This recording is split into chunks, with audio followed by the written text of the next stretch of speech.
புனித வெள்ளி இறை அன்பின் மாபெரும் வெளிப்பாடு. கிறிஸ்துவில் பிரியமானவர்களே, நமது கண்களில் எந்த கண் முக்கியமானது? வலதா இடதா?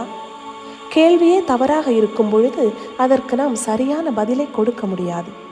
வாழ்க்கையில் பல நேரங்களில் நாம் இன்பம் மட்டுமே நம் வாழ்வில் இருக்க வேண்டும் என்று நினைப்போம். ஆனால் இன்றைய நாளானது நமது வாழ்வில் துன்பமும் இருக்கும் என்பதை வலியுறுத்துகிறது.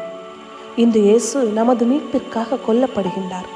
புனித ஞாயிறு அன்று ஓசானா பாடிய மக்கள் இன்று இயேசுவை சிலுவையில் அறைந்து கொள்கிறார்கள். நமது பாவங்களுக்காக துன்பங்களை அனுபவித்து நாம் இன்பமாக வாழ தன்னையே தந்திருக்கின்றார் நம் ஆண்டவராகிய இயேசு கிறிஸ்து. அவரை போன்று விசுவாசத்திற்காக, பிறருக்காக நம் உயிரை கொடுக்க நாம் தயாராக இருக்கின்றோமா?